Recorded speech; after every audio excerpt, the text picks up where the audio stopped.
Hello, my name is Isaac Escabel, and today I'm going to be talking about Lewis structures. Now, Lewis structures are simple models that allow us to look at how atoms bond together.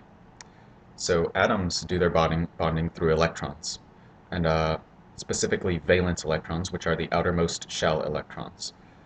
We can actually find out how many valence electrons are in an atom by looking at their group number. Now, we're going to be specifically looking at the A groups on the periodic table, and there's 8 of them.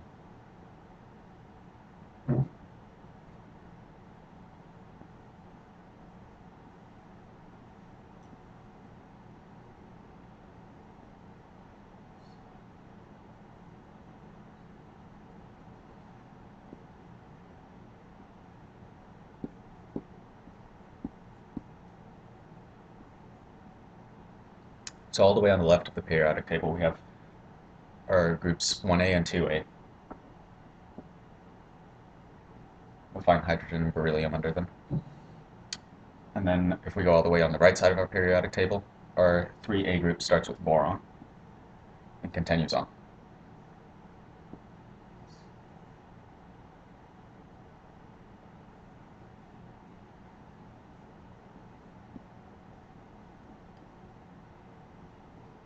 Now, to determine the number of valence electrons in any atom under these groups, we simply look at the group number, and that would be the number of valence electrons. For example, carbon, which is in group 4A, has 4 valence electrons. Oxygen has 6 valence electrons. Chlorine has 7 valence electrons. The only exception to this would be helium, which only has 2 valence electrons, but any other atom underneath group 8A would have 8 valence electrons.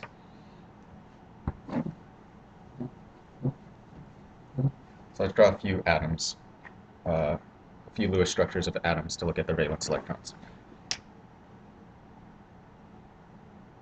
So for a Lewis structure, we start off with a symbol, an atomic symbol, to represent the nucleus of the atom and its inner shell electrons. And to draw our valence electrons are represented by small dots. So carbon, which is in group 4A, has 4 valence electrons.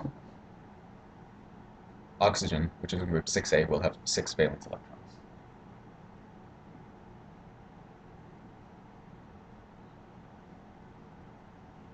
So drawing Lewis structures is as simple as that.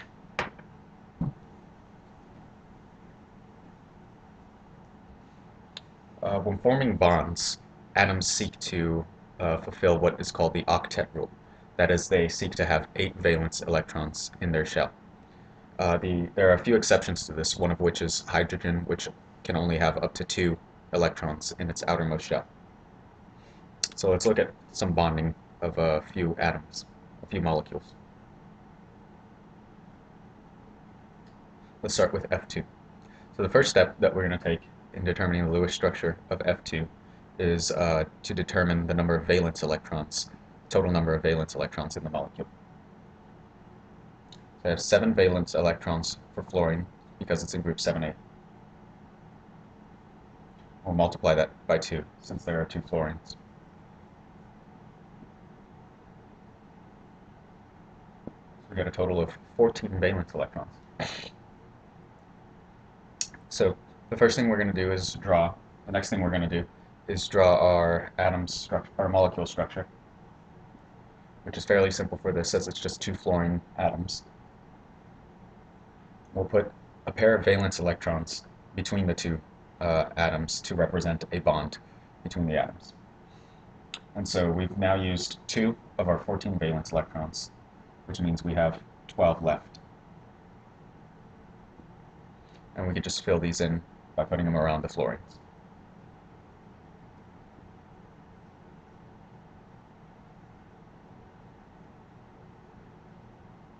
And there you have 14 valence electrons.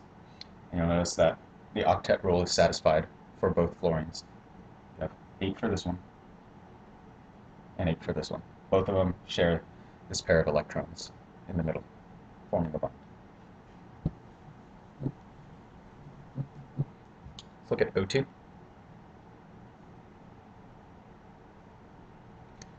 Each oxygen has 6 valence electrons, so we're going to have 12 valence electrons in O2.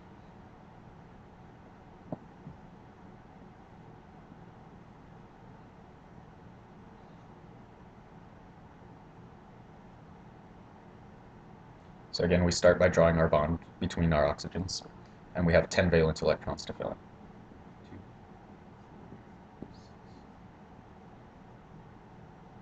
Okay, so there's our 10 valence electrons, but you'll notice right away that this oxygen only has 6 electrons in its outer shell. So we can take a lone pair from the other oxygen and make another bond. Now we can count we could count the 4 electrons in the bonds for each oxygen atom. So you can see this one has 8 valence electrons, and this one has 8 valence electrons. Another way we could represent Lewis structures is by drawing lines in between the atoms to represent bonds.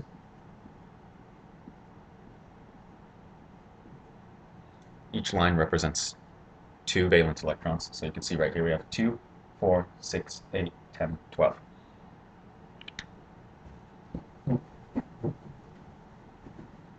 Let's look at N2, which has 10 valence electrons. That's 5 for each. We have 5 for each nitrogen.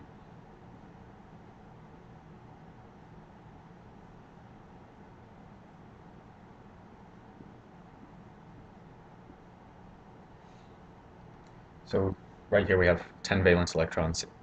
However, this nitrogen only has 4 valence electrons.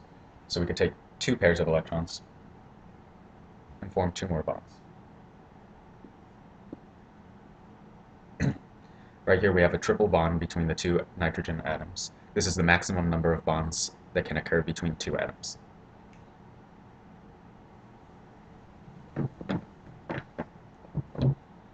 Let's look at some more complicated molecules. CH2O, formaldehyde. So our first step, again, is to determine the number of valence electrons.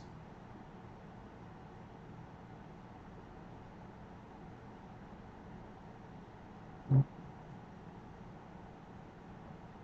we have 12 valence electrons, 4 coming from the carbon, 1 from each hydrogen, and 6 from the oxygen.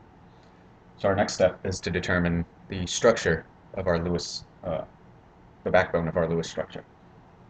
And so generally, when we have a carbon molecule, we will use the carbon as the central atom and draw the other atoms bonded around it.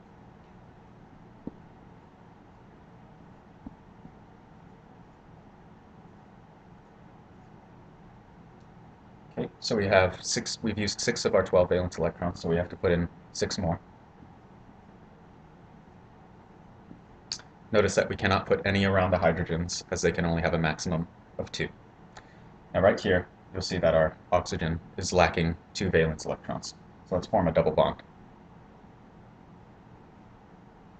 And there is the correct structure for formaldehyde.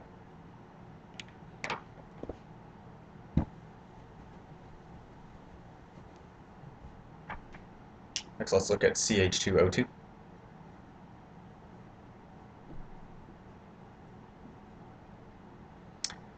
So again, let's start by counting the valence electrons.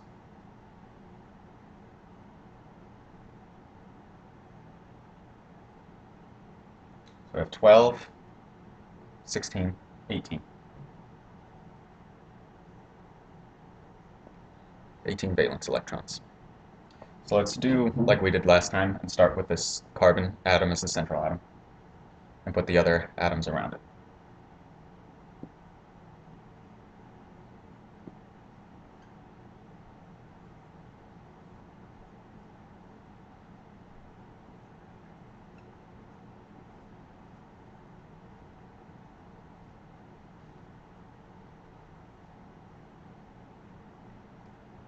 Right here we have 2, 4, 6, 8, 10, 12, 14, 16, 18 valence electrons. We've used up all of our valence electrons, and notice that our oxygen is still lacking 2 electrons. There are no lone pairs on the carbon that we can take to put into a double bond. We do have lone pairs on this oxygen. However, if we took those, then that would leave this oxygen deficient. of 2 electrons as well. So what we could do is we could take one of the hydrogens and its electrons and bond it to the oxygen. Now notice that our carbon is now left with only 6 valence electrons. So again, simply take a pair from the oxygen and form another bond. And this would be the correct structure, Lewis structure for this molecule.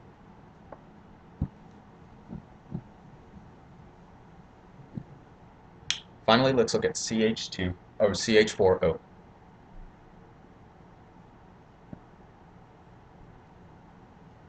So number of valence electrons, we have 4.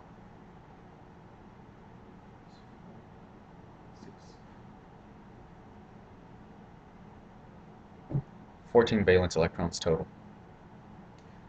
Now notice that if we use the carbon as our central atom, we cannot put all 5 molecules around it, as carbon can only form a maximum of 4 bonds. So let's start by bonding the carbon and the oxygen together.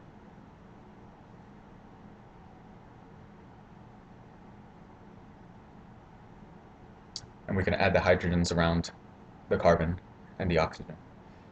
You can add either 3 to the oxygen, 1 to the carbon, 3 to the carbon, 1 to the oxygen, or 2 each.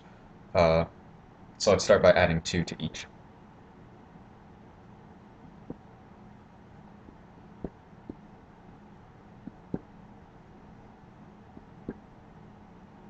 Two, 4, 6, 8, 10, 12, 14. So all of our valence electrons are filled in, and the molecule looks like it's pretty stable. The octet rule is completely filled. However, it could also take the form of this.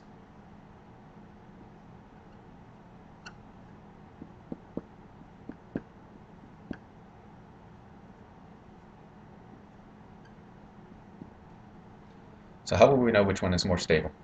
Well, we can use something that we call formal charge and allot the electron charge to each individual atom.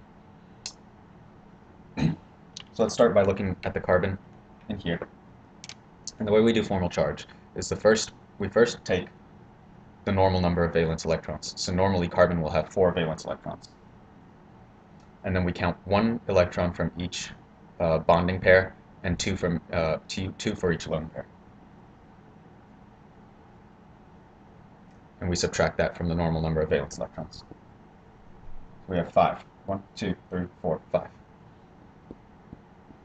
Giving us a formal charge of -1. If we look at the oxygen,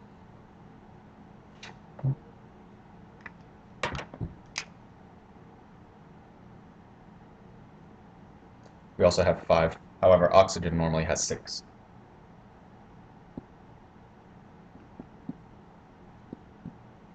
So the oxygen will have a formal charge of +1.